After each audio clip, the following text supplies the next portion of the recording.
Tuangalie sasa njia anazozitumia adui kukushambulia.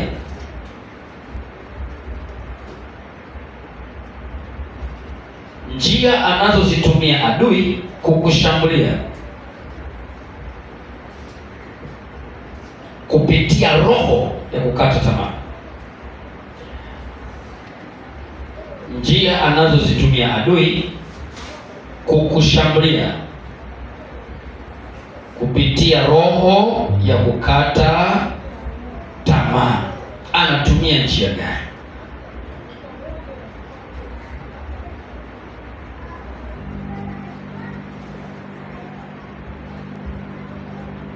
Anatumia njia gani? Wakorintho wa pili sura ya 2 mstari wa 11.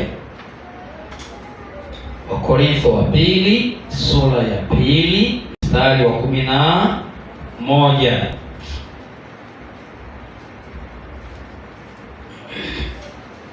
Korintho wa pili sura ya 2 mstari wa 11. Anasemaje pale? Shetani asije akapata kutushinda. Kwa maana hatukosi kuzijua fikira, njia zake, mipango yake, haukosi kuijua. Bwana asifiwe. Bwana asifiwe. Siona vitu vinaendelea kati ya Irani na unataka kuniambia kabla mtu hajaingiza majeshi yake fronti hakumchunguza adui yake kwanza?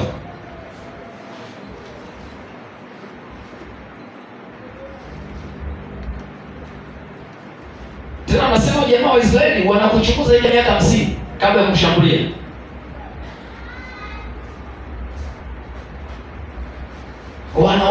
Wanakuchunguza kwa muda mrefu. Wanajua wanapo target. Wanajua nguvu yako, washajua udhaifu wako. Bwana asifiwe sana. Ila wewe unaingia kwa mambo kwa Yesu Kristo. Unashambulia wapi? Hata maeneo target. Angalia wameruhusu wamevuka television vizuri sana, sio? Lakini angalia wao focus yao ni nini? Viongozi. Tunaelewa vizuri. Kwa target yao ndio kwenye vita. Sio hiyo kitu. Kaidi focus zote tu wamefanyaje? Kwa tunapoingia kwenye uwanja wa vita, what is your target? Usipigane tu vita na urusha silaha ovyo ovyo. Hata unaporusha makombora, hapa sasa tuna target kitu fulani, si ndio? Tuna target visima fulani. Sio nini target? Wanajua wanakolenga. Wewe kwa sababu nini unapoomba unafanya? Wewe madam tu ni maombi ya vita. Shajua tu maombi ya vita. Na kukamata shetani. Wewe. Shetani apigani vita bila nini? Bila mikakati. Anapojua anakuja kwa lecho na winda kitu fulani mpaka amekamilisha mission. Hakuachi mpaka amekamilisha mission. Ila umepigana leo umefanyaje? Umelizika, huombi tena. Wenzako na wewe hawalali. Mithali 4:16, hawalali isipokuwa wametenda madhara. Huondolewa usingizi ikiwa hawajamwangusha mtu. Wameshataka kufuatilia dite mpaka naacha wokovu. Sababisha kila njia. Shangaa tu leo umeinuka kesho chake. Umeinuka kesho chake. Nini mshalengwa na shabaha uache wokovu. Unaelewa vizuri? Ila unapopambana unapambana kwa Yesu Kristo na shambulia shetani. Shambulia shetani. Shambulia shetani. Shetani kana. Kesho unashaka kainuka tena mzima na nguvu zake zote. Kama vile Elia kachinja manabii wa Baali 450. Asubuhi vita mbichi. Yezebeli mzima mwambieni hivi kesho majira kama haya nayoongea kichwa chake kitakuwa kama ujambo la manabii wa Baali. Jamani msikia vile za ubamba yangu wewe. mbio. Vita lazima upigane kwa mikakati. Sikiliza, Yesu mwenyewe alisema mtakungwaza ninyi nyote usiku huu, sababu imeandikwa nitampiga mchungaji na kondoo nafanyaje? Kwa hiyo target ya shetani sio washirika mchungaji, target ya jamaa wale sio kitu kingine. Tuanze kwanza kufyeka waku wao, naelewa vizuri kwa sababu tukipiga hii huku nice.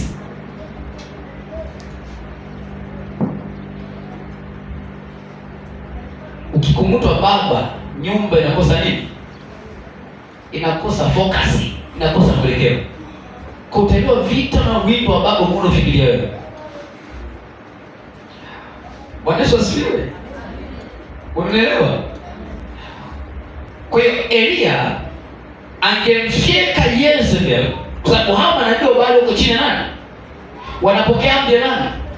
Hata ukiwafyeka wanajeshi wake hawa wote, kesho anaweza akatreni majeshi mengine, vita ikarudi ulikoni. Lakini ukimfyeka mkuu wa kuorganize hawa tena hayupo, vita unashinda kwa namna hiyo. Kwa hiyo wote shangaa unashindana vimepepo huko chini, aliyowatuma kule yuko na nguvu zake. Kesho jeshi nyingine alikuja. Sasa okay, tukoleza kwa mbele kidogo. Ndio ile katatabiwa kufanya. Wanasema mimi kila siku vita hii, kila siku ndio mfanye. Kama kila siku tunashindanaga tu. Hujajua mjamii. Na jamaa ndo nataka hapo ukate nini? Tamaa. Kwa sababu ukishakata tamaa, kuomba tena uombi, ndio pale ndio vizuri sana kupiga vizuri sana.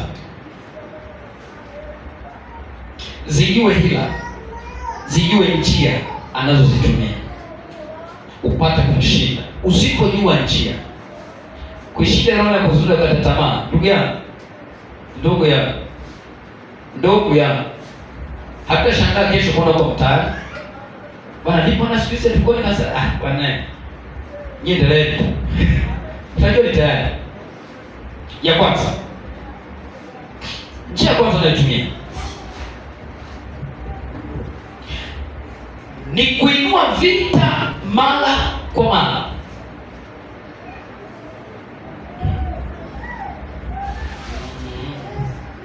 Ni kuinua vita mara kwa mara ambayo huoni ushindi. Naomba tu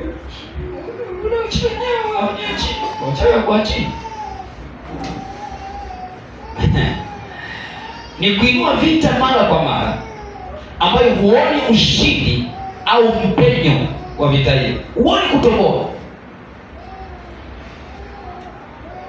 Huoni kutoboa.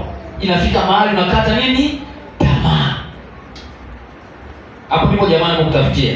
Kwa sababu ndio target yake. Bwana asifiwe. Ndio target yake. Amen. Simona ile nalo watandika Israeli. Lakini wao wamekata tamaa. Wamekata tamaa. Tel Aviv imevurugwa vizuri. Lakini wamo. Sasa yote ile unaona pigana ushai. Mbona kama naelemewa baada ya niache kufanyaje? Kwa sababu huoni mpenyo, huoni ushindi. Pigana mpaka tone la mwisho. Maadamu naelewa Yesu ni Bwana wa vita. Maadamu Yesu ni Bwana wa vita, hajawahi kushindwa vita. Naongea na mtu hajawahi kushindwa vita. Unakatishwa tamaa ili uone kama Mungu hayuko upande wako kufanyaje? Uache kuomba. Na the moment umeacha kuomba, ndiko mambo jamani take advantage. Anajua nguvu ya Yesu wako. Anajua uwezo wa Yesu wako. Lakini anatumia udhaifu wako wewe kutokuwa na maarifa juu ya Yesu ndiye naye kukushinda. Ndipo anasema tunaangamizwa kwa kukosa nini? Wewe unapoelewa kwamba Yesu ni mkuu kuliko adui zangu. Mnakumbuka kwa habari ya Elisha na mwenzake Gehazi. Ameamka asubuhi, anakuta jeshi la Washami limewazunguka. Ni oda imetoka kwa mfalme, nendeni mkamkamate Elisha, mletee hapa. Jamaa amka asubuhi, kilima chote wanajeshi wamezunguka na farasi zao. Akaingia ndani, akasema, bwana wangu, tumishi wa Mungu, tumekwisha. Sasa tumekwisha vipi? Wametusikia. Tuje kama tumishi wa Bwana. Akaambia, tuliza kwanza pressure. Wenye imani anaenda pupa. Kwa sababu wenye imani na jicho la kuona. Unapotaharuki, unataharuki nini? Tulia. Hapa mnatoboa mwanangu. Tutakuwa vitakaje mtazunguka hapo? Kaambia, Mungu naomba fungue macho apate kuona. Kabla hajaomba kufunguliwa macho, akasema usiogope kwa sababu walio upande wetu sisi ni wengi kuliko unaoona nao. Wako wapi sasa hivi? Wako wapi? Watu sasa na imani jicho lakini hawaona. Wako wapi? Unaleta subuana. Mungu naomba ufungue macho apate kuona ninachokisema. Kafunguliwa macho. Aliona farasi za moto. Wao ni farasi. Sisi za kwetu farasi za nini? Za moto. Malaika wa moto akasema, wow. Elisha, I got you. So I get you. I got you. Nimekuelewa mzee. Nini kilichotokea? Akamwambia, Mungu naomba wapige upofu wa watu. Yakapiga upofu, anaenda kuuliza, mnamtafuta nani? Watu wametumwa kwa Elisha. Hebu tuneni waongoze. Hiyo nzuri hiyo. Wachana kuja kwako na kupiga confusion. Mnamtafuta nani? Beatrice. Beatrice, tunakaonyesha tunene. Ndio wewe mwenyewe Beatrice sasa. Kapeleka baba kwa mfalme. Kabana roho. Wape chakula, wape na mikate, wale wanywe. Wakala wewe wakashiba. Akamwambia, Mungu naomba ufungue macho wa jamaa. Wamefunguliwa macho, ilikuwa wamezingirwa. Sasa ya chakula yameshiba. Akasema, niwapige bwana wangu, akasema, usifanye chochote. Hiyo tayari hiyo ni majibu kwa wale watuma. Akasema, usifanye chochote. Wewe ndio wakamata. Ambia, okay, nendeni nikampe jibu bwana wangu. Waliporudi kule wakufuata tena. Huyo jamaa yule hapana. Bwana sio. Vita isiyo na kikomo, vita ambayo wewe unaona huoni ushindi. Lakini kumbuka tunashinda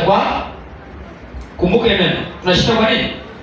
Imani yako ulionayo juu ya Mungu wako ndio ushindi wako wa vita. Ila wewe jamaa anapiga back to back, kakushambulia kwa magonjwa, akakupiga unashika huko kibomana na huko kibomana. Kama kilichotokea kwa Ayubu. Amen. Watoto chaya. Kageuka huku mifugo chaya. Anageuka huku anageuka, yani hajakaa sawa, taarifa mbaya. Hajakaa sawa, taarifa nyingine. Hajakaa sawa, taarifa nyingine. Kama msingekuwa na imani na Mungu wake, hiyo biashara inaisha. Anasema, nilikuja tumboni mwa mamangu nikiwa uchi, nitarudi uchi vile. Nilikuja sina kitu. Hadi maneno ya imani nafikia. Lakini nitarudi sina kitu vile. Kwa maana vinaondolewa hivi, haina shida. Sikuja navyo. Nilipata tu hapa, haina shida.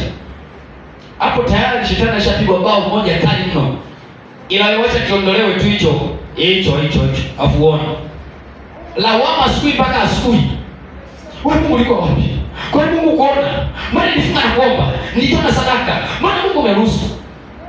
Nakumbuka leo hapa kwa nini umeyaruhusu yatutese nini moyoni? Unapata hivyo? Songea sauti basi. Yatufikia haya. Yatusononeshe moyoni. Wanalalamika tena. Lakini ndo hao walioimba, kwetu pazuri tumepakumbuka. Sisi nani tunayo hamu ya kwenda huko. Swaliba hivyo. Kwenda wapi? Haya, unaondokaje? Wewe umekuwa Elia utwalio na mafarasi. kwa Henoko wewe. Njia ya kwenda huko ulipokumbuka ni kifo. Haya, ninarudisha ulipokumbuka. Mnasema hata kwa ndume ya ruhusu mnakumbuka.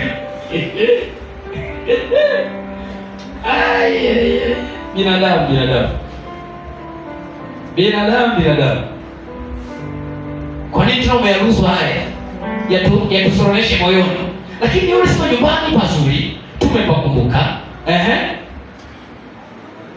Haya, ameamua sasa arudishe nyumbani. Tena, kwa nini umeyaruhusu tena? Yatumize, yatusoroneshe.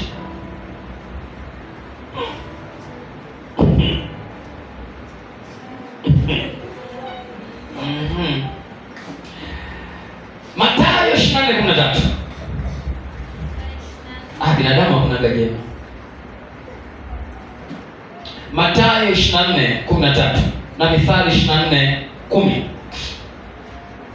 Mathayo 24:13 na Mithali 24:10.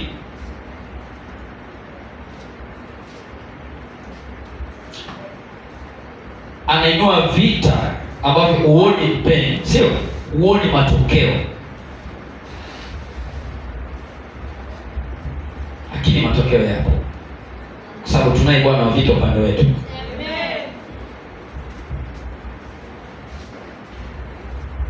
Kama Daudi akasema, Bwana yuko upande wangu, msaidizi wangu, nitaona wote wanaonifuatilia wamefanyaje? Wameshinda. Anasemaje pale Mathayo? Atakayevumilia mpaka mwisho. Rudia tena. Lakini mwenye kuvumilia hata mwisho. Somaga vizuri mwanangu. Lakini mwenye kuvumilia hata mwisho ndiye atakayefanyaje? Kwa hiyo vitainuliwa vita back to back. Uvumilivu wako kwenye kupigana hiyo vita ya kiroho ndio ushindi wako mwishoni. Anasema atakayevumilia mpaka mwisho ndiye atakayeokoka. Si ni kweli? Kwenye Ufunuo kule anasemaje? Ufunuo 2.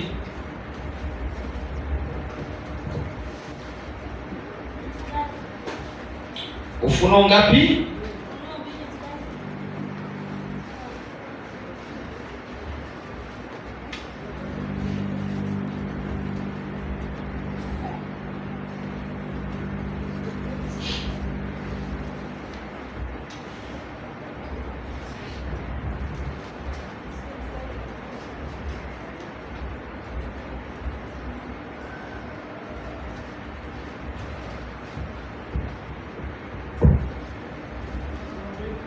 Naam.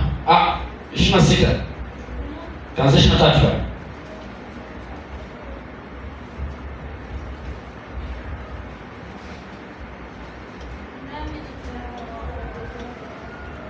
Okay. Yeye anazungumzia kushindana. Hebu naomba tusome hapa. Tuanze Ufunuo 2, kanisa la Efeso, mstari anasemaje pale? Mstari wa 7 anasemaje? Yeye aliye na sikio na alisikie neno hili ambalo Roho aiambia makanisa. Yeye ashindaye nitampa kula matunda ya mti wa uzima ulio katika bustani yeye ashindaye. Maisha ya wokovu tunayonayo ni vita, si kweli? Tunapambana na vita kubwa ya adui. Umwache Yesu hapo, lakini Yesu anakuambia ukishinda. Kwani Paulo anasemaje kwenye hotuba yake ya mwisho? Turudi pale, tuweka pause hapa. Timotheo wa pili 4 mstari wa 6. Kwa maana mimi sasa naminwa na wakati wa kufariki kwangu umefika. Nimevipiga vita vilivyo vizuri. Zikatie neno. Nimevipiga vita vilivyo vizuri. Mwendo nimeumaliza.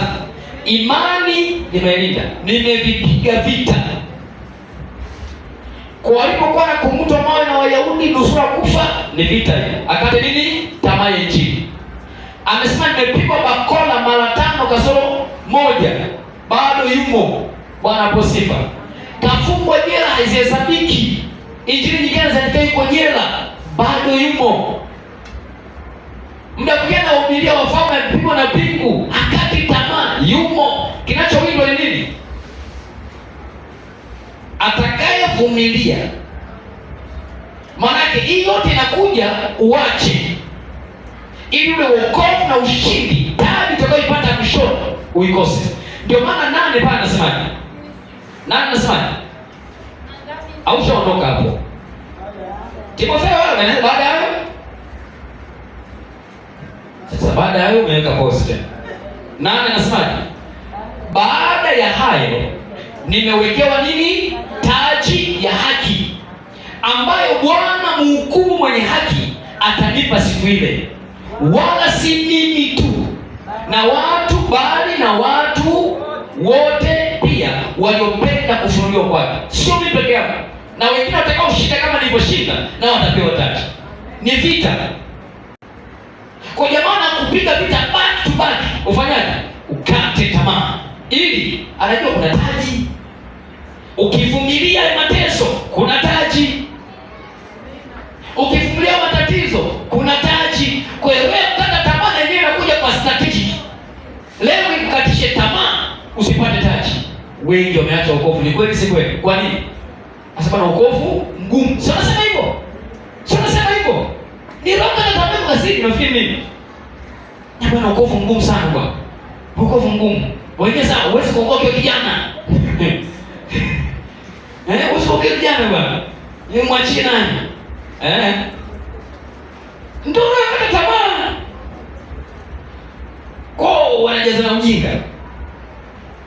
Kwa mnasema na kuokoa bado kijana, kula kwanza la.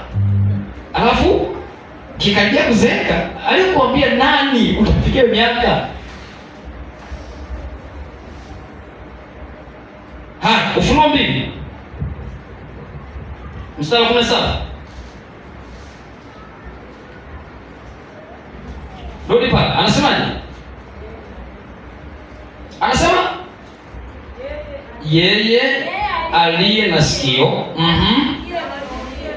asikie neno hili ambalo Roho ayaambia makanisa. Yeye ashindaye nitampa baadhi ya ile iliyofanyaje? Nami nitampa jiwe jeupe, na juu ya jiwe hilo limeandikwa jina jipya, asilolijua mtu ila yeye alipokeaye, atakayeshinda. Sasa ngome vita imemshinda, sasa unafanyaje? Familia imeinuka. Umeacha kile baba wako na mama. Tangu umeokoka maisha yako vile vile unazidi kuwa mabaya. Maneno hayo. Ukijiangalia kweli naomba. Bali kama kweli lile. Vita hii. Bwana siwe. Usiporudi kwenye dini ya baba yako na mama yako, ole unipigie simu mama. Ukinipigia simu niambie nimerudi wewe, ningaambia uko sirudi. Bwana siwe. Vita. Pigia tena au shauri. Mama yako naye. Tafuta mama yako mwingine. Mimi si mama yako. Kinachopigwa vita nini? Niache wokovu. Nikasema siache. Nikamwambia hata kama unaambia mimi si mama yako, ninachokijua wewe ni mama yako. Otherwise, niambie mama yangu ni yupi? Inaweza nimejikuta kwenye mikono yangu yeye mama yangu, kumbe wewe ulikuwa tukunilea. Niambie tu mama yangu ni yupi au alishakufanya.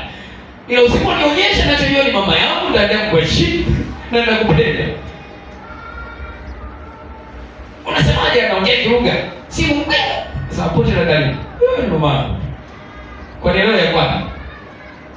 Akipiga simu, "Halo mbarikiwa." Bishop. Sikia wala. Ningeacha huko mwanzoni. Hizi gambo zingekuwepo hizi.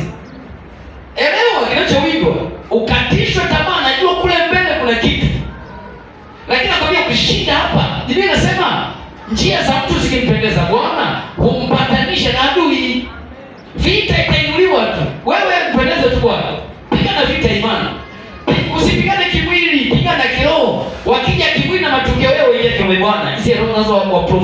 wamenichokonoa kunitamkia maneno, nafunga kwa jina la Yesu, nageuza mioyo yao.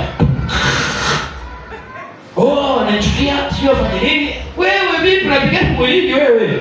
Ingia rohoni. Kesho wanakupiga vita, kesho utakuwa ni marafiki wako wakubwa hao. Amen. Hujajua kinachotafutwa. Atakupiga vita kulia, kushoto, kwa ndugu zako, majirani zako, marafiki zako, kote unabaki mwenye huko hivi katikati. Lengo wache, sababu anajua kuna taji iko mbele. Na hataki ile taji ipate. Hataki kile kitu Mungu ambacho amekusudia ukipate baada ya kushinda. Kazi ni kwako. Tushapita huko. Tumetekwa wengine. Meitwa majenti sana, nilokeita si wakala, mimi mshangaa kwa kucheka tu. Tushaambiwa sana. Tushaambiwa sana. Wewe tunaweza kuita. Mimi kwangu nishakutana hivyo viwango. Bwana sifiwe.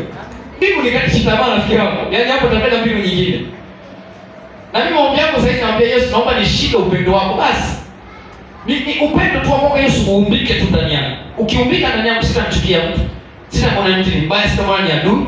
Kama nilivyosema wasamea ujue ulipendao na mimi Yesu, ninaomba ule upendo wako. Yote unaonifanyia, kinywa changu kisema wasamee, hawajui unanifanya. Only that. Unaelewa? Ukiingia kuwachukia na kufanyia mabaya, bado Biblia inakwambiaje? Waombeeni wanao alafu wapendeni nani? Adui zenu. Sijisema hata kama andiko ulijue. Wapendeni adui zenu, waombeeni wanao waudhi. Adui atawatumia hao kukupiga vita ili uingie chuki juu yao. Na ukichukia tu umeua, ushashindwa vita.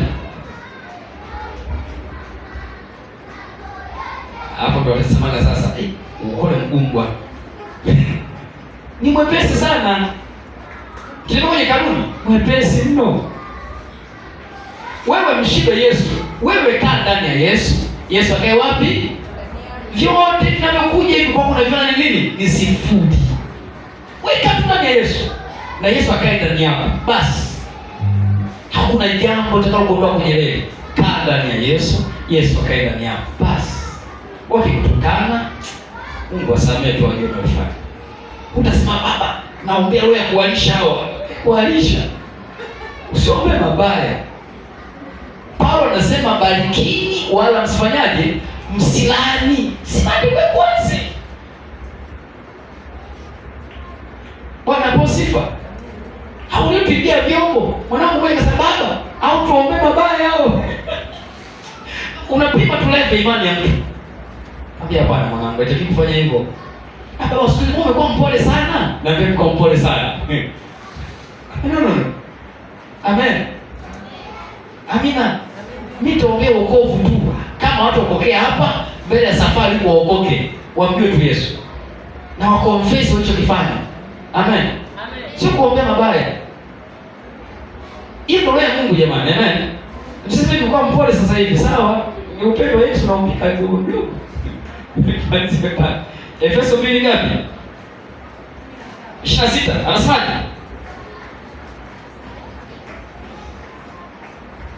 Anasemaje? 26. Yeye ashindaye na kuyatunza matendo yangu na yeye ashindaye na kuyatunza matendo yangu. Jamani, hayo matendo yako sio kuyapoteza rafiki. Na kuyatunza matendo yangu hata nini? Hata mwisho. Hujafika Efeso 2:26. Mabla inaniuliza madaktari. Anasemaje? Na yeye Ufunuo jamani. Kuna hiyo belo ni suta. Kwenye Ufunuo Efeso sura nne imeshika mdomoni mimi. Haya 2:26 anasemaje? Na yeye 26.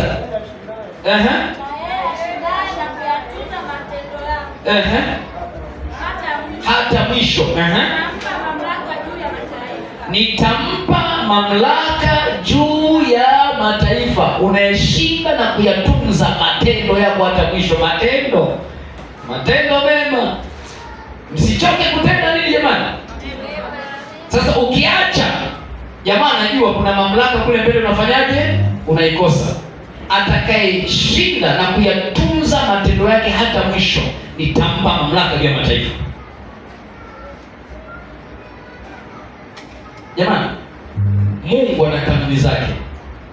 Unaposema Mungu naomba nguvu zako, kuna mtihani utapewa. Ukishindwa huo mtihani, upako umefeli. Mamlaka inayozungumzia maana kuwa na sauti ya mwisho, ukitamka jambo liwe.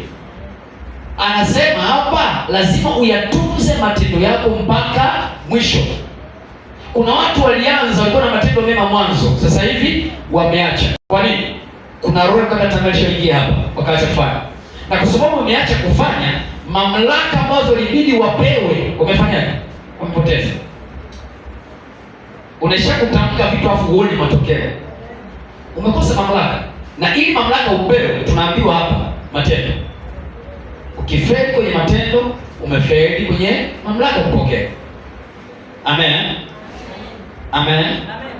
Wewe Ufunuo 3 mstari wa 5. Ufunuo 3 mstari wa 5 unasemaje?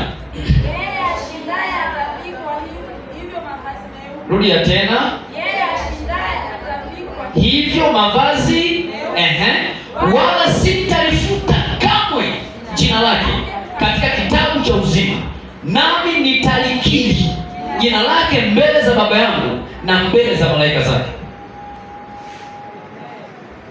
Usiposhinda jina linafutwa. Kwa jamaa anapoinua vita kupitia roho yako, kata tamaa, jua anachokilinda.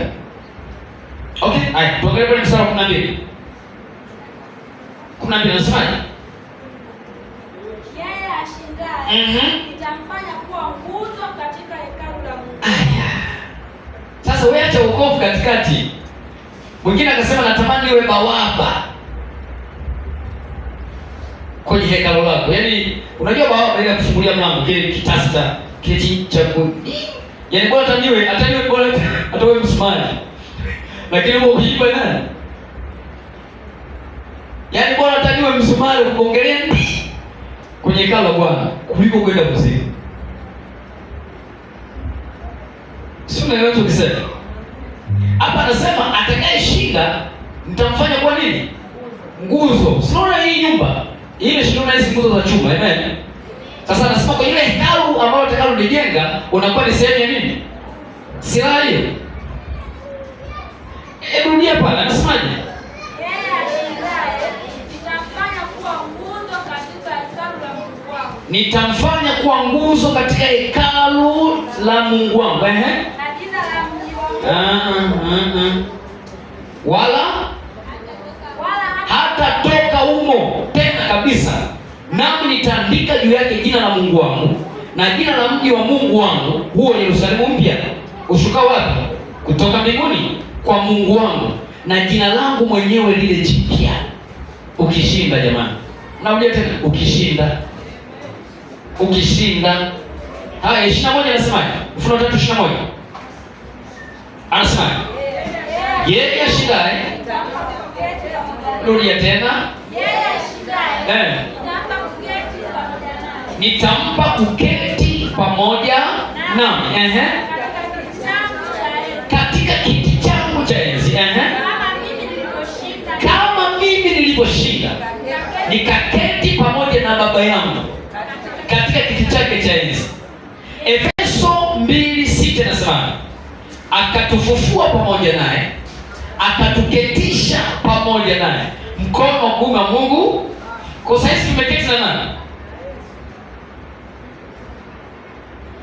Katufufua pamoja naye, akatuketisha pamoja naye mkono wa kuume wa Mungu Baba katika ulimwengu wa roho. Amen. Kwa lugha iliyo rahisi, Yesu alishinda kifo na mauti. ana ufalme wake, sio? Ana kiti chake. Anasema na wewe ukishinda kile kiti alichopewa na Baba baada ya kushinda, na wewe utafanyaje? Utaketishwa. Sasa hivi tumeketi kwenye kiti cha Baba. Bwana asifiwe. Akatufufua pamoja na mwanae, akatuketisha pamoja na mwanae mkono wa kuume wa Mungu Baba. Tutakaposhinda kuna kiti kingine sasa cha washindi. Umeokoka, umeketi pamoja na mkono wa kuume wa Mungu Baba.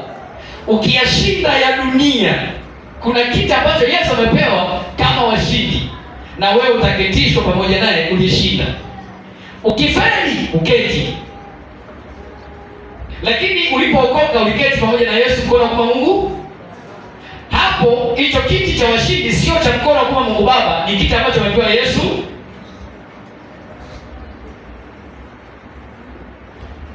Bado unakata tamaa?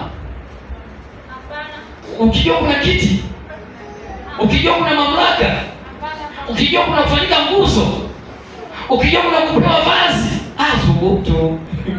subutu. Kwa elewa njia anayoitumia adui kukushambulia kupitia wewe kukata tamaa ni ili uvunjike moyo na kwenda kupambana, usione ushindi. Anajua kinachowindwa ni kitu gani, atakayevumilia mpaka mwisho ndiye. Sasa umezimia njiani. Haya, Mithali 23 nasema ukizimia siku ya taabu. Mithali 23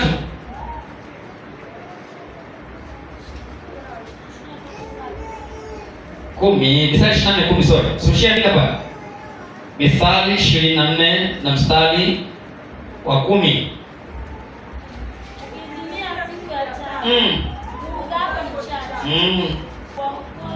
Jamaa anapokuletea matatizo back to back, anataka ufanyaje?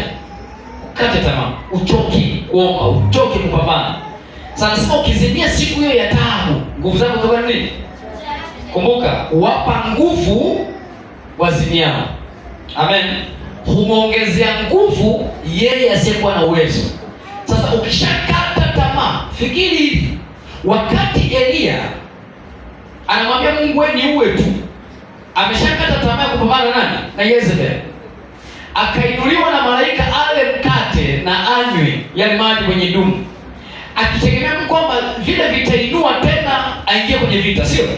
Akalala. Morali tena ya vita haipo. Akainuliwa tena akamwambia kula unywe, safari yuko mbele yako ni kubwa, ni ndefu. Kainuka ndugu yangu, akala akanywa. Lakini hali ya kupigana vita ndani imeondoka. Mungu hawezi kutia nguvu hapo. Umeongezea nguvu asiyekuwa na uwezo, yule ambaye tayari yuko vitani na nguvu zimekuwa ni chache. Anahitaji Bwana mtie nguvu katika kupambana. Ila ukishakata tamaa ndani ya kupigana, usitegemee nguvu za Mungu shuka. Sahau. Bwana asifiwe. Bwana asifiwe. Amen. Jambo la pili, njia pia anayoitumia.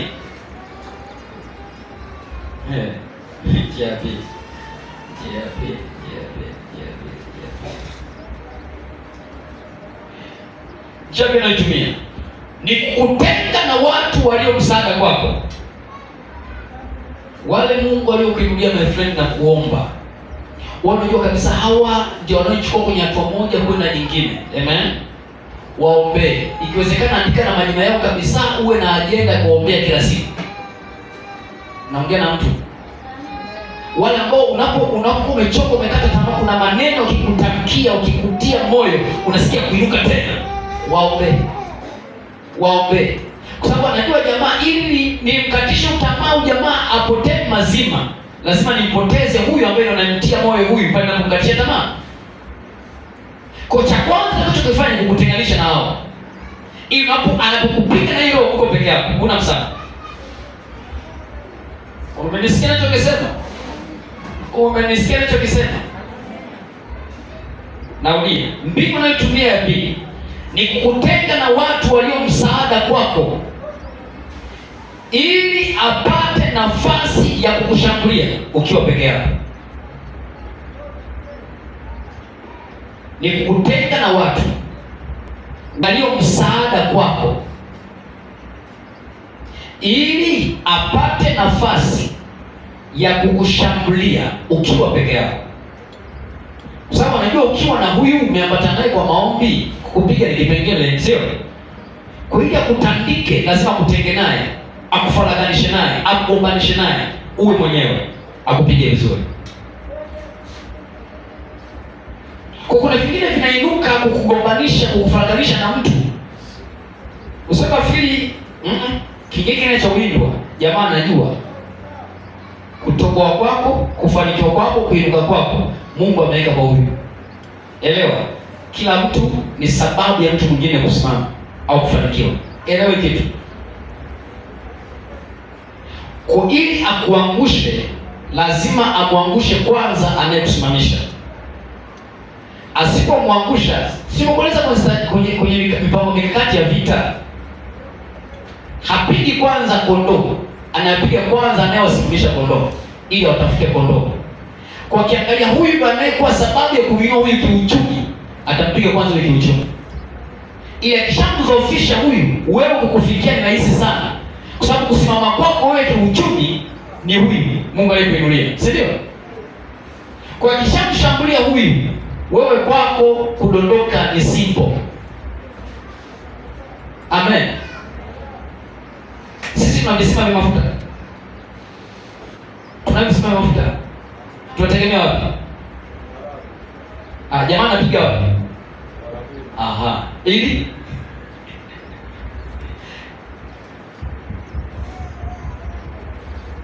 jamaa na akili. Nyinyi mnategemea mafuta kule ili muendeshe magari yenu, muendeshe vitu vyenu huko. Sasa lazima si okay. Sasa mimi nafungua kule ili kesho ninyi huku mshike kufanyaje? Kusimama. Kwa uchumi utaporomoka kwa sababu kile kinachowasimamisha kimeshabomolewa. Uchumi wa watu kishaharibiwa, wala wanawapatia misaada. Kesho misaada inakuja. Soma leo kitu. Soma unaelewa kwa soko. Kwa anadhoofisha kule ili akudhoofishe wewe. Kwa sababu akikupiga wewe, kesho yeye anakusaidia, sasa kusaidia tena. Kwa hiyo yule asikusaidie wewe, anaanza kumpiga yule amdhoofishe, afu unakuja kwako. Wote mkipigwa nani kumwinua mwingine? Haipo. Sasa mimi nakwambia hivi, anachokifanya mbinu ya pili ni kukutenga na watu walio msaada kwako ili apate nafasi ya kukushambulia ukiwa peke yako. Sasa unajua mkiwa wawili, mimi nasema heri wawili kuliko. Sasa akishajua nguvu zako, kutiwa nguvu kunasababishwa na huyu, atakachokifanya na kutenga na huyu. Ili kwamba ukiwa peke yako unajua na kumudu.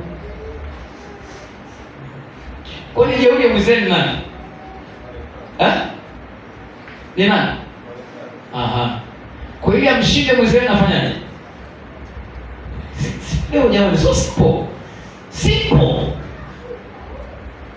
Okay, nikuuliza kusimama kwako ni nani? Ni nani? Sema Roho Mtakatifu kwanza. Amen. Si kwa uweza wala kwa nguvu, bali ni kwa Roho wangu, sio? Kutuko hivi tunasimama kiroho kwa sababu ya Roho Mtakatifu. Kwa hiyo shetani akifaulu kutenga na Roho Mtakatifu, biashara imeisha. Ndio maana cha kwanza tusimzimishe, tusimkasirishe. Kwa atakachokifanya atakutumia wewe mwenyewe kumzimisha na kumkasirisha Roho Mtakatifu. Ili sasa asiwe msaada kwako anapoinua vita kwako, akutenganishe naye. Akishakutenga na Roho Mtakatifu na anajua nguvu zako ni Roho Mtakatifu, biashara imeisha pale. Pili, Mungu kuna watu anakuwa amekuinulia, si ndio? Kuna watu wanakubeba kimaombi, si ndio? Kuna watu wanakubeba pia kiuchumi. Unasema jana kufika hapa ni Mungu alimtumia fulani, si ndio? Yule muombe sana. Akishakatishwa tamaa yule ya kukusaidia, wewe unabaki kukusimamia. Naongea tu. hapendi kukusaidia, ila kuna roho uzito imemwingia, anapigwa vita na hajui vita inatokea wapi, asijue jamaa anachowinda ni huyu, ili ampate huyu atampiga huyu. Haya, nyamaza mimi na walimu ananiangalia tu. Haya, Samueli wa pili 17 mstari wa kwanza. Wafalme wa pili 19 mstari wa kwanza mpaka 4. Nimezungumza sana habari ya Elia. Haya, Samueli wa pili 17:1. Samueli wa pili 17 mstari wa kwanza. Anasema, zaidi ya hayo Ahithofeli akamwambia Absalomu, niache nichague watu 12,000 nami nitaondoka na kumfuatia Daudi usiku huu. Angalia hapo mikakati na pango kupigana na Daudi. Amen. Anasema hivi, nami nitamshambulia wakati atakapokuwa amefanyaje? Amechoka, na mikono yake imekuwa dhaifu, nami nitamtia hofu, na watu wote walio pamoja naye watakimbia, nami nitampiga mfalme peke yake. Umeelewa kitu? Anajua jamaa majeshi walio pamoja na Daudi, tukimshambulia akiwa pamoja na hao hatuwezi kumshinda Daudi.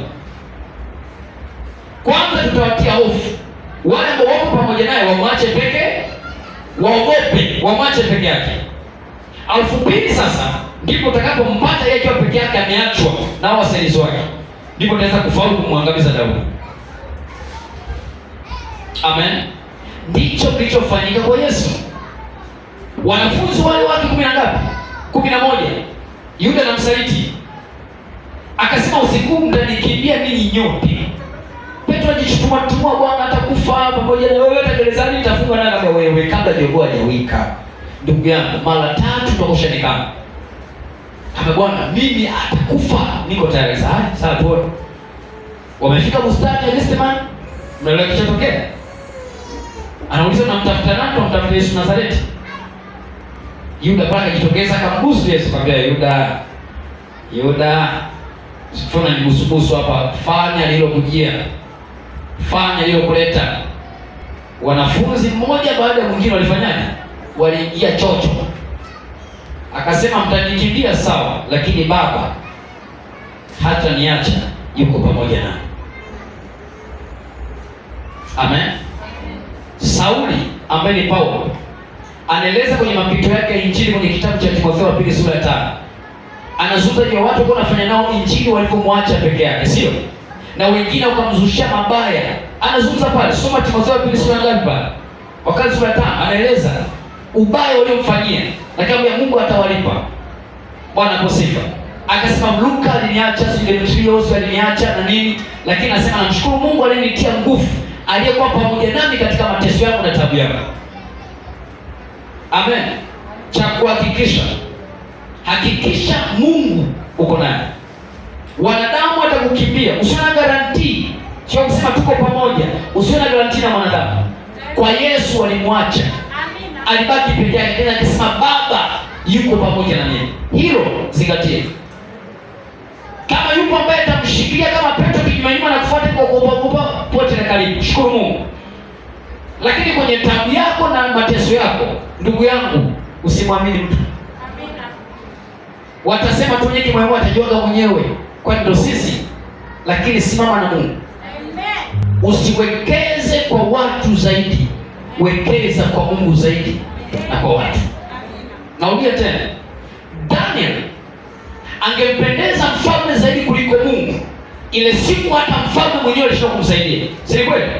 Aliingia mwenyewe kwenye tundu la simba, lakini Mungu aliweka tumaini kwake, akatengeneza mambo yake na Mungu, akamtumainia Mungu, ndiye alituma simba wakafunga makao ya simba. Alituma malaika wakafunga makao ya simba. Lakini angejifanya kimbelembele, kujipendekeza kwa mfalme, kwa Mungu kule kushika kuweka vizuri mambo yake na Mungu, ile siku simba ungefanyaje? Acha kufurahisha wanadamu zaidi kuliko kumfurahisha Mungu. Siku ya taabu yako atakuacha. Mungu atabaki na wewe. Kama kuwekeza kwa Mungu, biashara imeisha. Umenielewa? Umenielewa? Kwa atakachokifanya ili akushambulie, anakutenga na watu. Unajisikia tu peke yako. Iko kila jambo ukilipata unamshirikisha, bwana tuombe na moja mitatu, si ndio? Basi tufunge, unafunga naye unavuka. Unashangaa hata kumshirikisha basi uzito. Ukiona hiyo kitu. Juzi kuna mshirikisha changamoto zako mnaomba naye. Leo unakuwa mzito wa kumwambia, wa kumshirikisha. Jioni leo atatamani nakuja hapo. Ikutenge wewe peke yako. Uwezi ukasimama peke yako, hilo lielewe. Mhubiri tusaidia heri wawili kuliko ole wake aliye peke yake hana wapili wake. Mhubiri amesema. Kwa hekima Mungu aliyompa alijua kuna umuhimu wa ngapi. Na Yesu akasema wawili wenu wakiomba jambo lolote watafanyiwa. Wewe nani unasema nitaweza peke yangu? Binti yangu mmoja akanifuata hapa, mchungaji, nimefungua biashara lakini vita.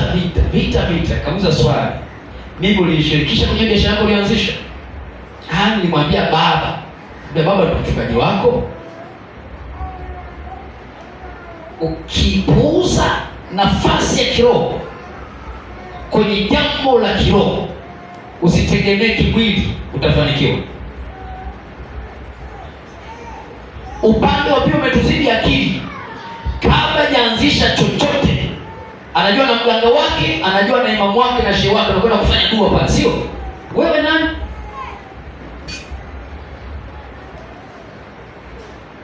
Kiongozi wako ni chochote.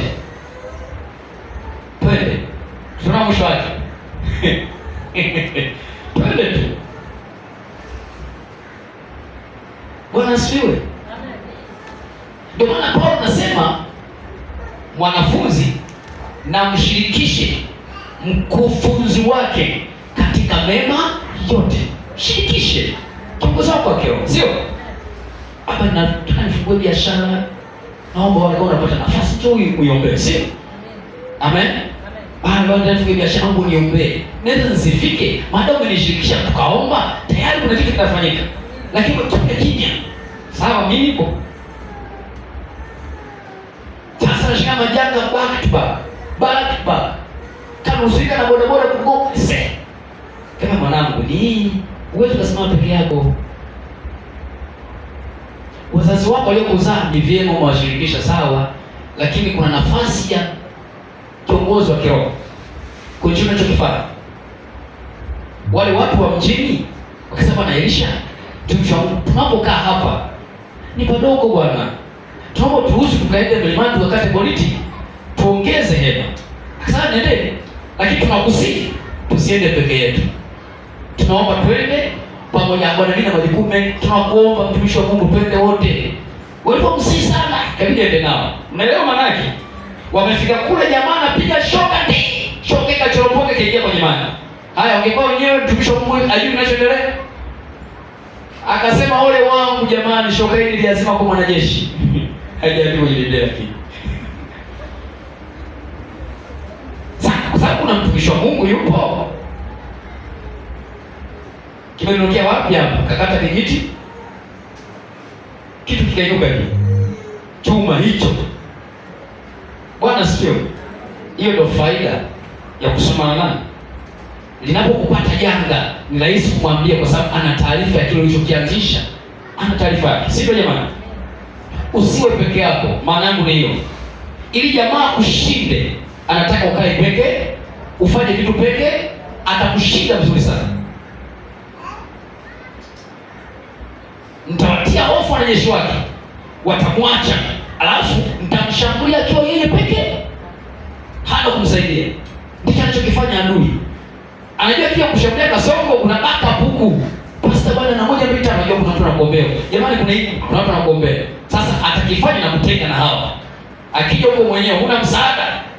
Musa ameinua mikono. Mikono ilikuwa mizito kachoka. Wasije kwako Huri na Haruni wa kutegemeza mikono. Ngome ingekuwa imeishia pale.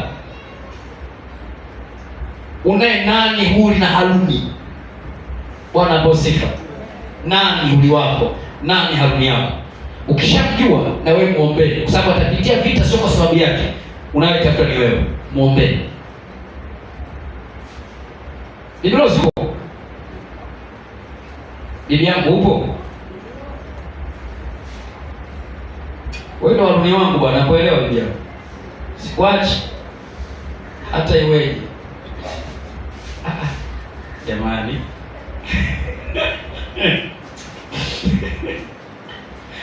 Jambo la tatu.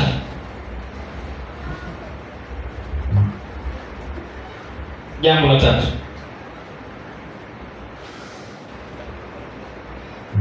Jambo la tatu. Njia ya tatu tunayotumia ni kukushambulia kwa maneno ila sio kweli. Ni kukushambulia kwa maneno yasiyo kweli.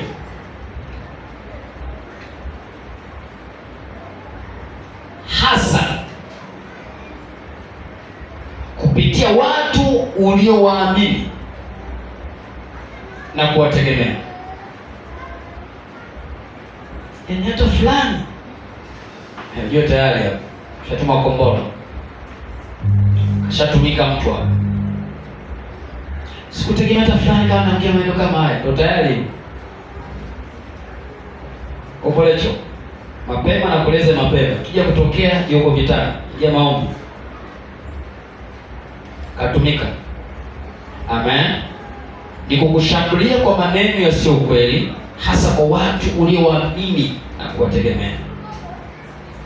Zaburi 42 mstari wa kwanza mpaka wa 11. Zaburi 42 mstari wa kwanza hadi wa 11. Zaburi 57 mstari wa 4. Zaburi 42. Hebu tumuone ndugu yetu Daudi hapa. Kata tamaa, uombi tena, na maneno yanazunguka kichwani. Wale walioombea na kujeruhi.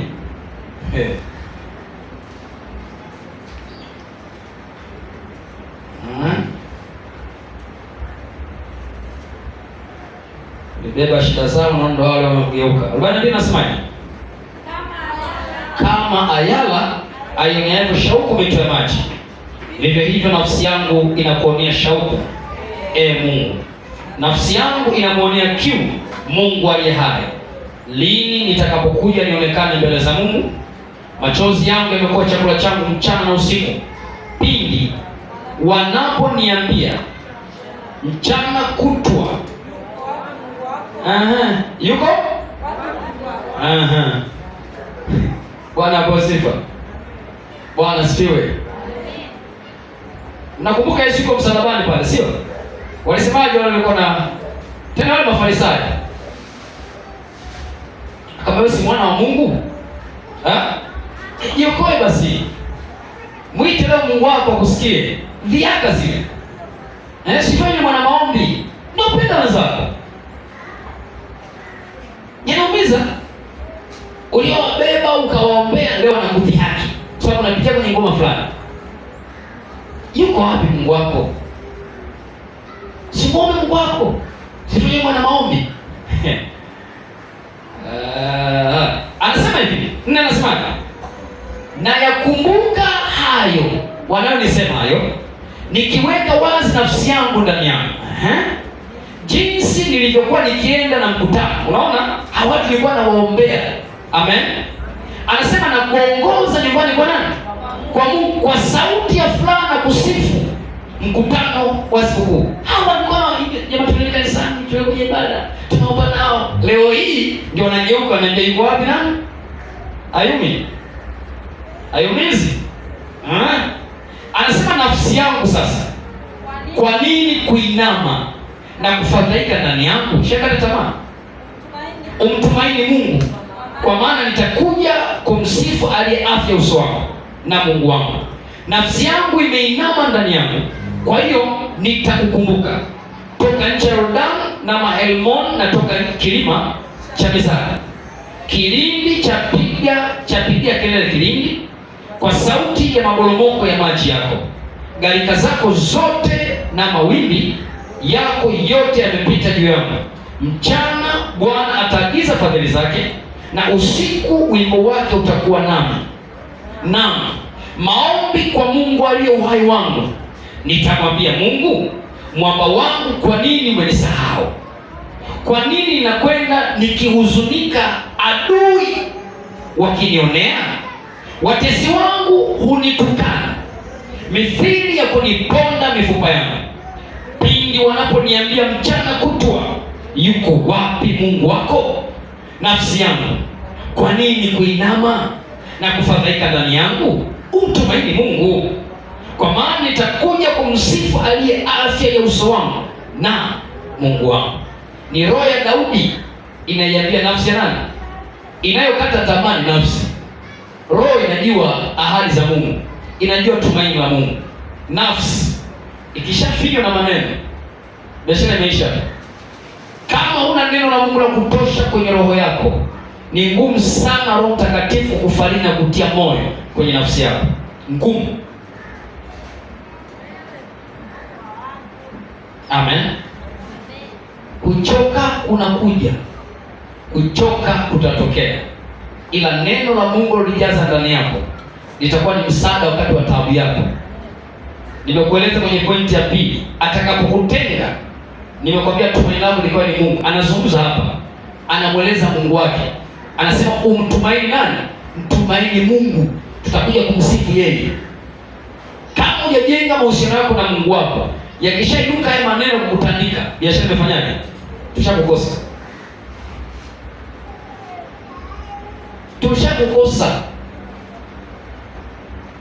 Jamani, amina. Tushakukosa. Amen.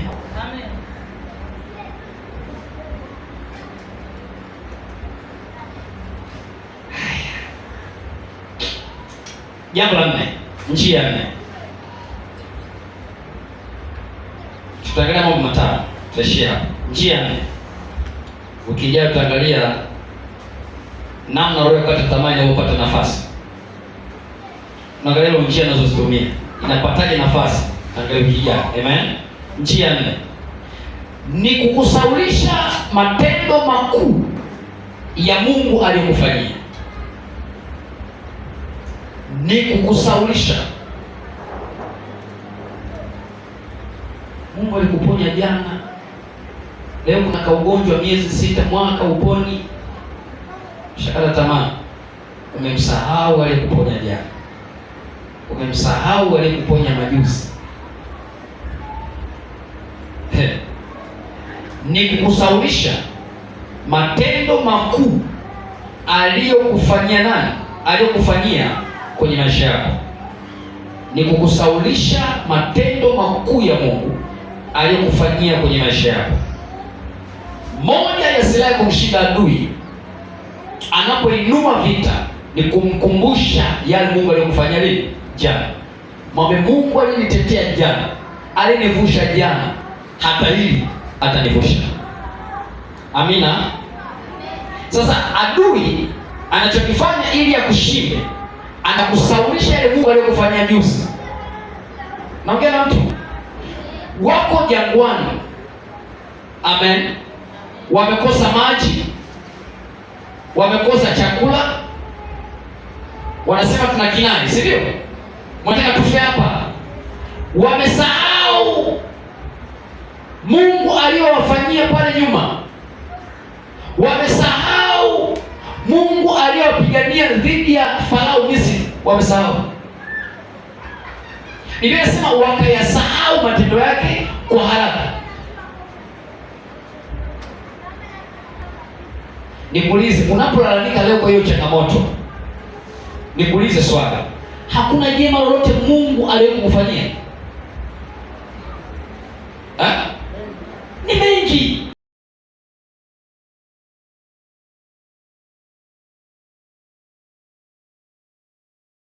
Jamani, asifiwe Yesu. changamoto zinapoingia, tafakari mambo ya Mungu aliyofanya. Usitafakari shida, tafakari Mungu aliyekuvusha na shida ya juzi na mwaka juzi, alafu unasema na Mungu atanivusha na hili.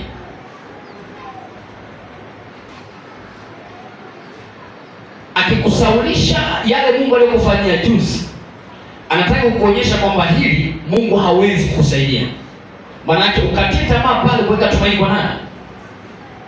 Ndio unapigiwa hapa. Tuangalie maandiko,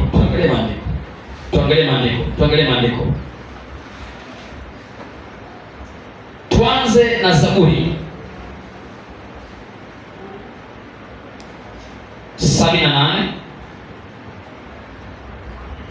Zaburi 78 mstari wa 9 hadi wa 11.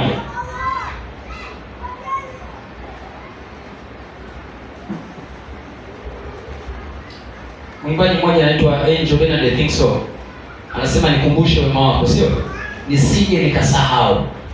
Nikumbushe wema wako nisije nikalaumu. Amen. Nikumbushe wema wako, yako mengi Mungu ametufanyia. Yesu sana, mtu aliyekutoa wapi na yote aliyokutendea mpaka umefika hapo, baya lake moja na kufanya ndio imekuwa ndo head topic. Yaani mema yote aliyokufanyia hata ukumbuki. Baya lake moja tu ndio kusahaulisha mema yote kweli. Hata kama kuna baya moja, kumbuka mema aliyokufanyia huko nyuma, sio? Ndivyo watu tunafanya kwa Mungu. Leo umekuacha umelala njaa, sio? Inawezekana amekuacha adui akakufinya leo, hajakulinda. Lakini kwa nini ameruhusu? Kwa sababu sio. Lakini hii sasa ndio imekuwa maneno mengi ajabu naongea. Umesahau yote Mungu alikufanyia juzi. Anasemaje Zaburi 78:9 anasemaje? Wale wa Efraimu wenye silaha wapiga upinde walirudi nyuma siku ya nini? Siku ya vita walifanya nini? Hawakulishika agano la Mungu, wakakataa kuenenda katika sheria yake, wakayasahau matendo yake na mambo yake ya ajabu aliyofanyaje? Walifanyaje jamani? Walisahau. Afuna siku ya vita, kwa sababu umesahau matendo makuu Mungu aliyowafanyia, walifanyaje? Walirudi nyuma siku ya vita. Kwa maana Mungu hawezi kutupigania. Lakini wamesahau Mungu aliyopigania juzi, aliyowatetea juzi, leo hii wamesahau. Wakarudi nyuma. Kwa jamaa ili akushinde, anakusaulisha yale Mungu alifanyaje? Aliyokutendea. Hao wana Efraimu walisahau mambo makuu ya ajabu ya Mungu aliyofanyia, matendo makuu Mungu aliyofanyia, wakarudi nyuma siku ya nini? Siku ya vita.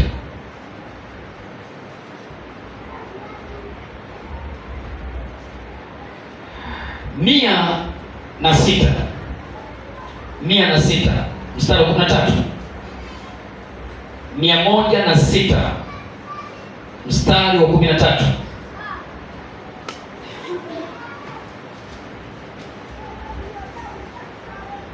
Anasema wakayasahau matendo yake kwa haraka.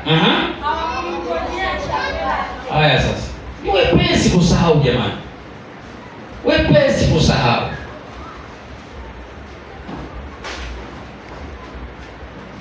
Jamani, tukumbuke Mungu alichotufanyia.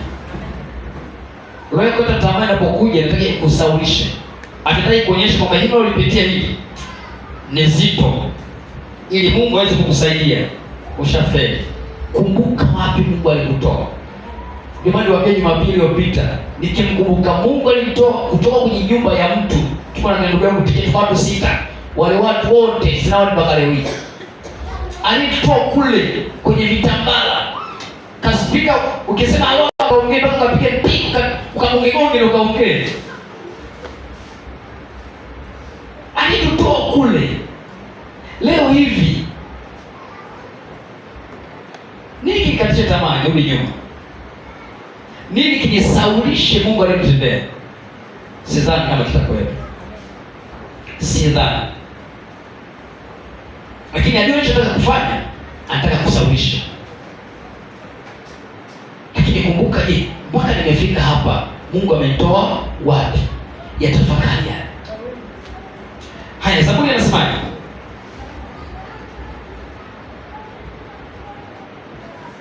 Mia moja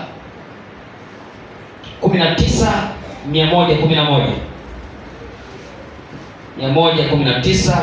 mstari wa 111 anasema, shuhuda zako nimezifanya urithi wa milele. Shuhuda maana ndizo changamko la moyo wangu. Amen. Shuhuda zako, yale ulionifanyia, yale ulionitendea, nimeyafanya kwa urithi wa milele. Amen. Jamani, amen. 143 Zaburi.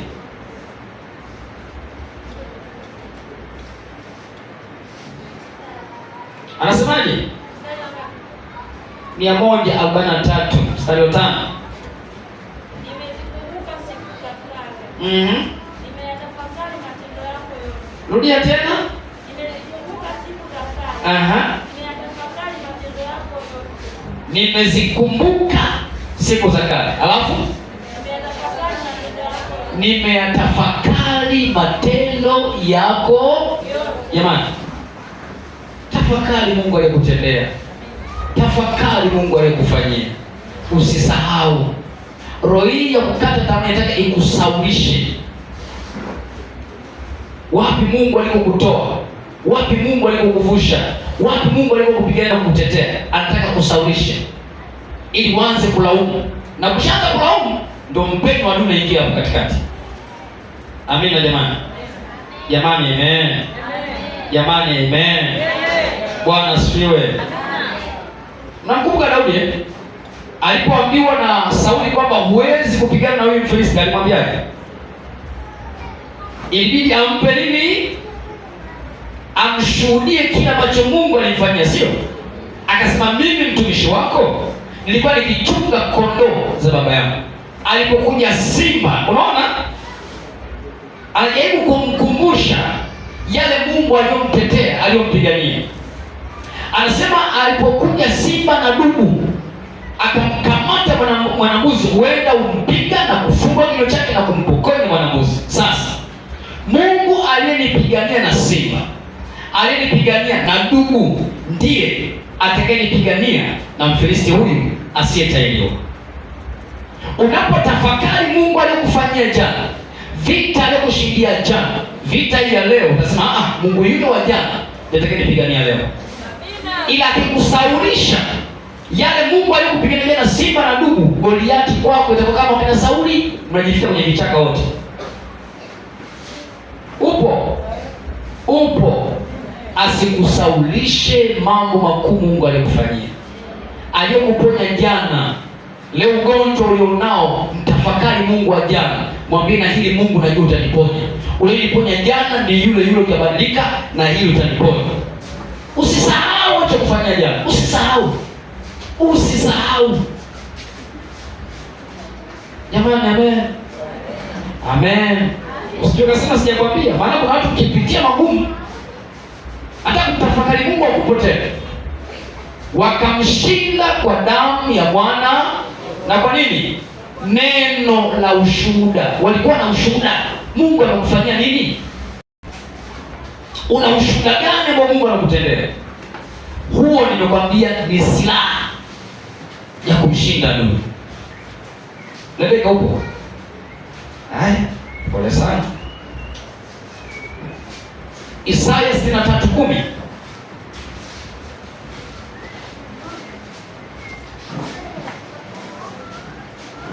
Isaya 63:10.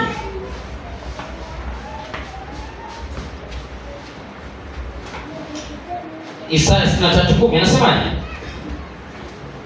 Lakini wakaasi wakamrudisha roho. Lakini wakaasi wakamrudisha roho yake mtakatifu. Kwa hiyo akawageukia akawa adui. Lakini wakaasi wakamhuzunisha roho wake mtakatifu, kwa hiyo akawageukia akawa adui wao. akapigana nao. Unamwasikia Mungu. Mungu anamwambia Musa, watu hawa watanidharau hata lini? Hawataniheshimu hawa watu hata lini? Ijapokuwa nimefanya ishara nyingi katikati yao, lakini bado wafanyaje? Kwa nini? Maana kile kitendo cha yale majitu ambayo ameona kule Kanaani ilikuwa ni wao kusema ise Mungu alitupigania na Wamaleki, si ndio? Pale Refidim, sio? Mungu alitupigania na Farao wanaposifa. Akasema ise ndiye Mungu atakayefanyaje? Atatupigania na hawa. Hapo ndo mahali pa kumnyoshia kidole usoni shetani. Mungu alinishindia jana ile vita na leo atakushinda. Ndio maana akasema Mungu alipigana na simba na dubu, ndiye Mungu atakayenipigana nani? Unayo shuhuda gani sasa? Ila wale watu kasema, jamani, wale watu ni majitu, nchi na wale watu, turudi Misri, tutafuta tutakayeturudisha kule. Maana unakosa hata kumwamini nani? Yale yote Mungu aliyowafanyia, aliyowapiga wale wafalme sio Bashana kina Ogu, kwa macho yao wanaona, wameshafanyaje? Wamesahau. Yule Mungu alikasirika. Akasema, nisikilizeni, kama kwa kadri ya siku zao ipeleza nchi, kwa siku moja itakuwa ni mwaka huu. Walipeleza siku 40, miaka mingapi? 40. Mpaka wote waliosema kwamba tutaweza kuingia kule, watoto wetu watakaoingia kule watakuwa mateka, wataishia hapo. Walifia wote pale jangwani. Kwa sababu gani? Walishindwa kutafakari na kukumbuka Mungu aliyofanyia. Wamekata tamaa ya kwenda wapi? Kanaani. Wanataka urudi wapi?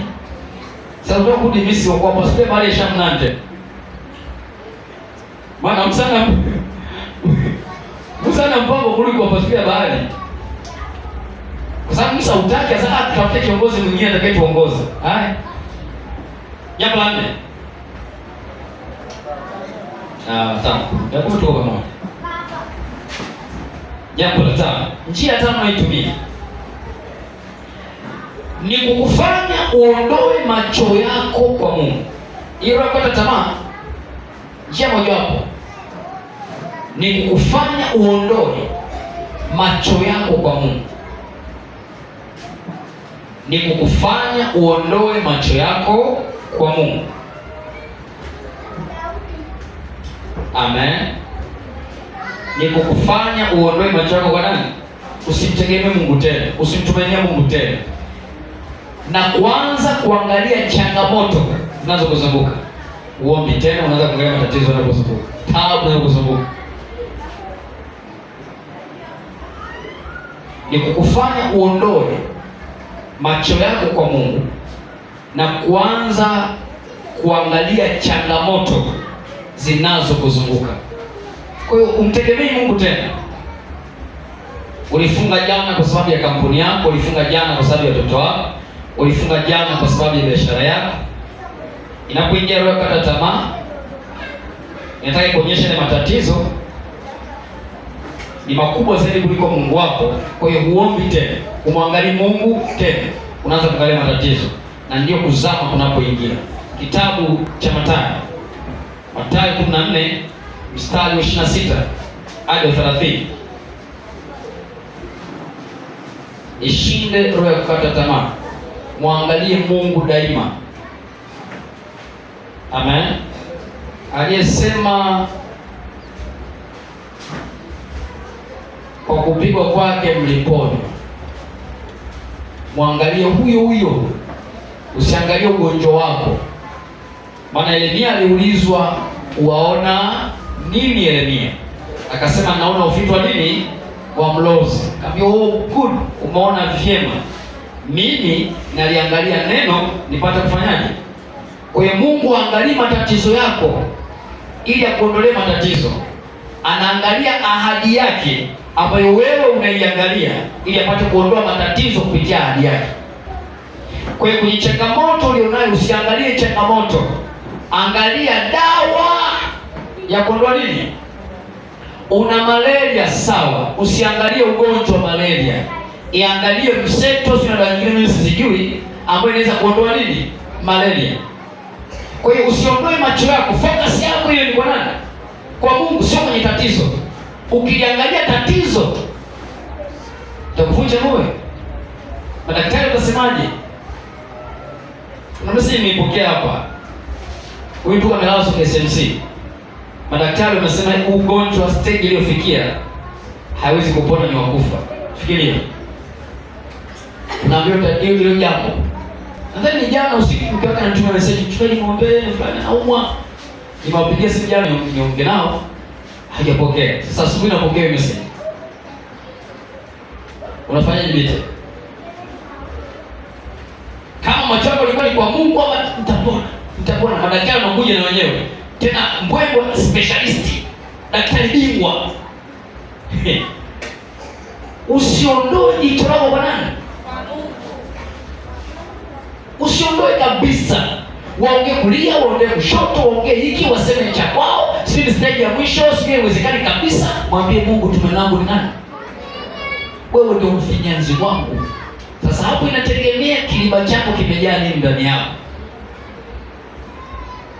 Bwana sifiwe. Tunapoambiwa wapendwa, tusome Biblia, tunaposema kila siku tusome neno, mnielewi? Kuna wakati nguvu ya kusoma neno huna. Naongea ukweli. Kuna wakati nguvu ya kusoma neno hutakuwa nayo. Inategemea na akiba uliyoweka ndani yako ya neno la Mungu. Sasa neno huna. Yakija hayo ndio umefikia mwisho sasa jamani. Nitie watoto wangu. Ulisi. Nitie ulisi. Tayari ishaisha hiyo.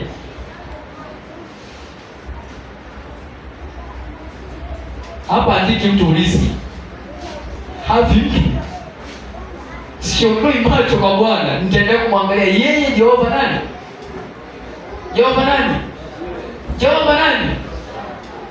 Jehova Jire. Jehova Rafa. Bwana tuponyaye. Amen. Napumulia mashine lakini najua roho yangu iko hai. Amina. Na mashine zinapumua huko na vikorokoro gani mimi katika roho. Bwana wewe ndiye Bwana wangu. Si roho hii, kwa roho inaumwa. Mwili sio dhaifu. Roho iko kazini. Inategemea roho yako imejaa kiliba gani cha neno nani? Bwana asifiwe. Nakumbuka kitu kingine sana na moja ya viongozi mwaka 2016. Mzungu mmoja kutoka Marekani ndio mama. Kwa shughuli zake bize. Mungu akitaka kusema naye bize. Mungu akampiga na ugonjwa wa uti wa mgongo. Amen. Ambapo ilibidi alazwe miezi 6 kitandani. Ni mtumishi miezi. Mungu alikuwa na shida na ule ugonjwa aliyompa. Alikuwa na shida ya mazungumzo yeye na yeye. Kwa miezi 6 amelala pale hoi, hakuna kinachoendelea. Kwenye ulimwengu wa roho, Mungu ana kikao naye. Miezi 6. Sasa ukikaa kuongea naye biza, kiamka asubuhi kama hiyo za mimi. Hamna muda na Mungu. Kitoka kule. Ukirudi usiku umechoka mwenyewe, ni kula tu, umelalia hapo kwenye kochi chani mpaka asubuhi. Ukasema jamani, tunaongea naye nini huyu? Akisema nawe kwenye ndoto, asubuhi umesahau. Sasa huyu koja anakupiga nusu kaputi ya ugonjwa. Hiyo ni hoi kitandana kwa mashine hii. Miezi 6 mtu yuko hapo. Wao wanaenda kuomba kwa jamani, Mungu mponye. Kumbe Mungu anakusubiri naye. Baada ya miezi 6 ile mtu kashika mtu amesukua maisha. Kashtuka tu. Kamponi mashine mzima wa juzi. Vipi ndio akaanza kueleza kicho? Nyinyi nafikiri ugonjwa Mungu alikuwa anamtafuta. Sababu anataka muda naye hana muda wa kumtafuta Mungu. Usiondoe focus yako kwa nani? Amen. Matatizo yatakuja, changamoto zitakuja, muangalie nani? Tusome pale. Maana wakina Petro wako wengi sana ndani. Wengi mno. Anasemaje? 26 anasemaje? Wakafadhaika wakisema ni kivuli, wakapiga yowe kwa hofu Mara Yesu alinena akawaambia, ipeni moyo, ni mimi, msiogope. Petro akamjibu akasema, Bwana, ikiwa ni wewe, niamuru nije kwako juu ya maji. Akasemaje? Akasema, njoo.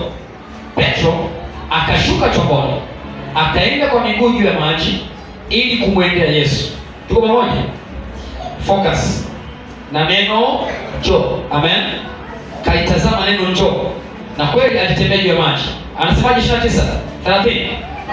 Lakini alipouona upepo akaogopa, akaanza kuzama, akapiga yowe akisema, Bwana, niokoe. Mara Yesu akanyosha mkono wake akamshika, akamwambia, ewe mwenye imani haba, mbona uliona shaka? Nao walipopanda chomboni, upepo ulikoma, nao walikuwamo ndani ya chombo, wakamsujudia wakisema, hakika wewe umwana, hakika wewe. Lakini neno njoo lilimfanya atembee juu ya nini? Alipoona upepo na nini na nini,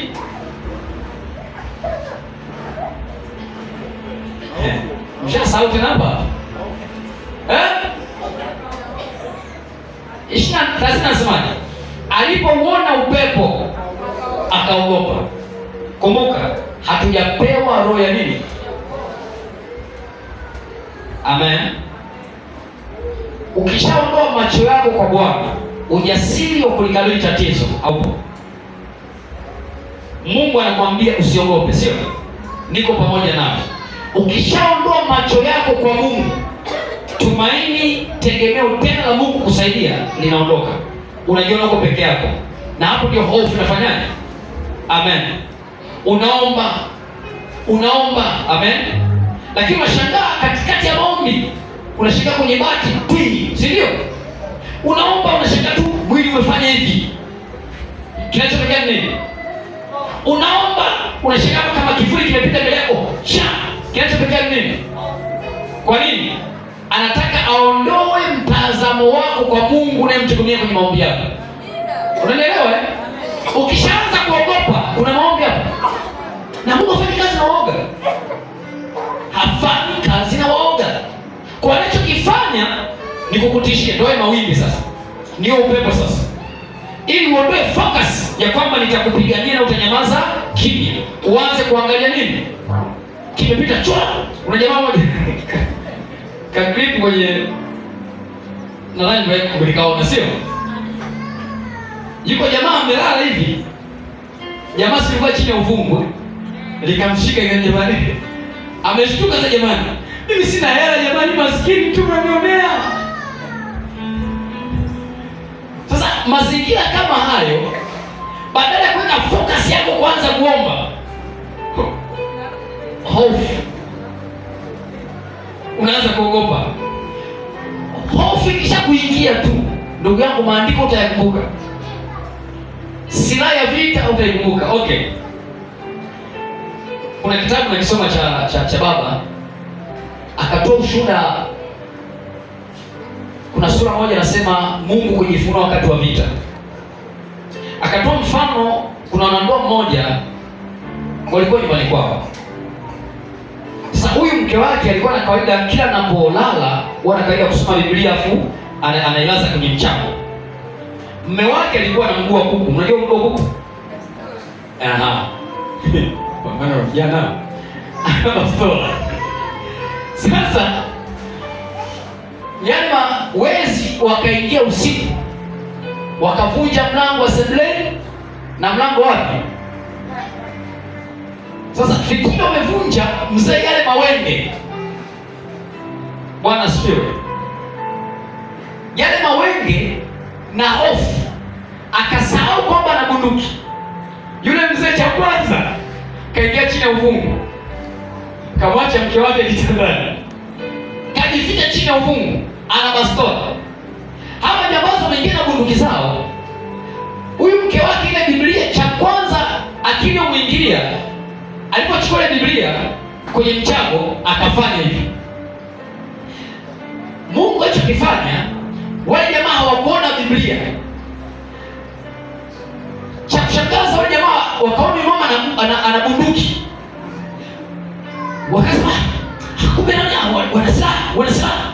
Waliona ile bunduki wakati ni Biblia. Yeye anaona ni Biblia. Wao wanaona bunduki. Wakasema bwana, tukimbia sasa tuo. Wakakimbia. Sasa angalia. Baba alipoona kumekuwa shwari, anaweza kujizoazoa. Kujizoazoa kwenye uhuru. Hofu ikikuingia, utasahau hata kuna silaha unayo. Hofu ikikuingia, utasahau una damu ya Yesu, una jina la Yesu. Utasahau.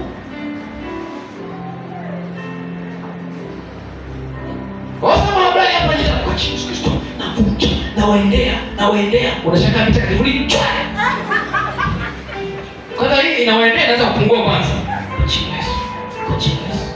Kwa Yesu. Unashaka tena.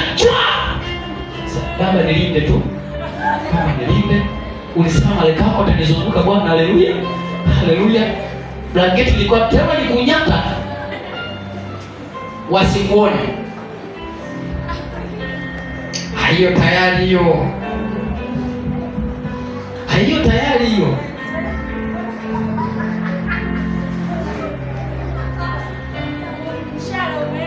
Mshale tayari imepenya. Bwana asifiwe. Bwana asifiwe. Siku moja namwombea mtu kwenye familia fulani. Kwa mimi, yule mama na mume wake. Nimwombea yule mama, hasi kunipoka. Kuja kwa huyu baba sasa. Ili nimemshika mikono, nianza kuomba. Sasa yeye kidogo mrefu, afu mwili. Nimemshika mikono. Huyu baba mikono ameanza kubadilika. Mke wake mwenyewe alipoona amebadilika hivi akakimbia. Kaenda kujificha. Sasa wale sitting ya room ni kubwa. Kaenda kujibana kwenye kona, anaogopa, anaangalia hivi. Amejibana hivi. Mume wake kaumuka na kubeka badilika. Mwenye anamwangalia sasa, Mungu wangu. Usiku saa 3.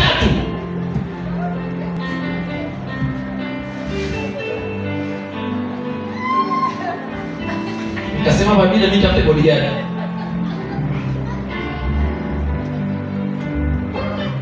Binadamu kahofu kaniingia kasa yala.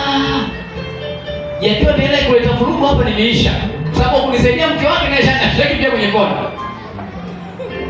Walichojichanganya wakasema usituumize. Nikasema mbona unaniogopa? Usituumize.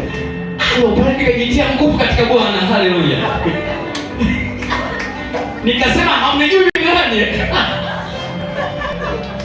Nilishaogopa. Nikajua leo kuisha bana. Bwana usituumize. Bwana niogopa. Nikasema leo maskini wa Mungu wasingeongea wewe. Nikamwambia mama shule kwa kweli. Na Biblia nikawachia. Usifanye mchezo. Woga mbaya. Hizi nguvu tunazo kiroho bwana. Wewe kimwili tupande na mtu ili hapa ikasema Mungu wangu. Alianza kuamka na mbele. Mtaka tumbie leo kwenye kona. Sasa na mimi ile kwa chini nilikuwa nataka kupungua, maana kimwangalia usoni. Goliathi pati huyo hapa. Walichojichanganya akasema usituumize, akasema penyewe.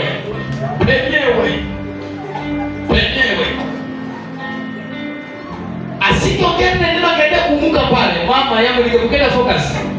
Ya. Hawe. Hofu mchezo ni wewe.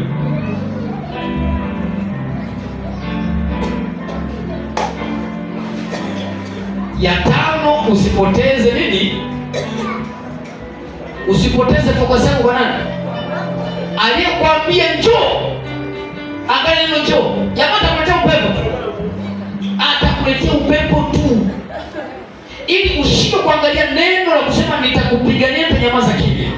Ujapopita katika maji mengi atakugarikisha, uache ile neno, uanze kuangalia nini katikati ya hayo unayokuinulia. Simama na neno lake, wewe kile tu neno. Bwana apewe sifa.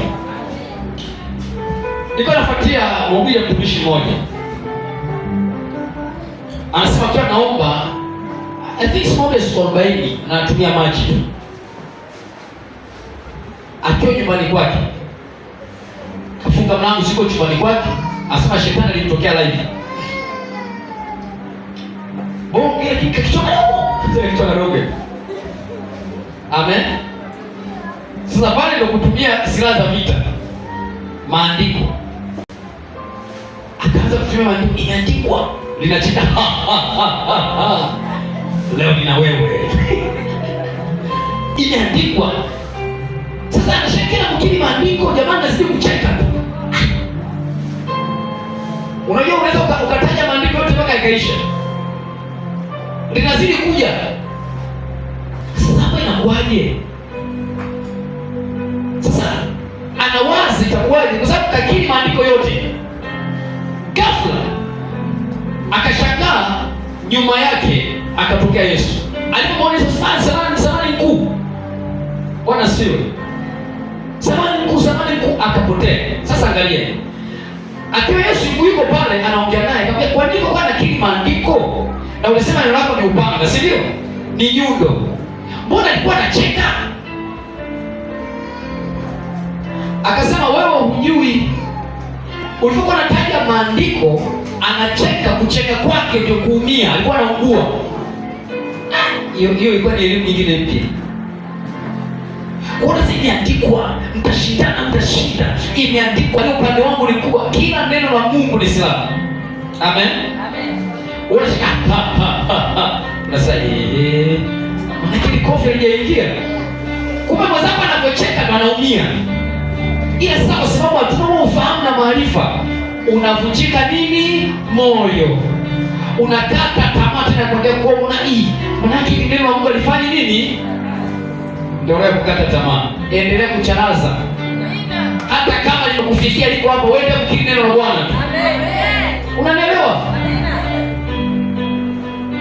Kwa sababu Petro alipoona upepo, neno njoo lilikuwa linaonekana tena hapo. Alianza kupambana na nini? Kuanza kupambana na upepo ndio kuzama kwake. Simama na neno la Bwana. Amen.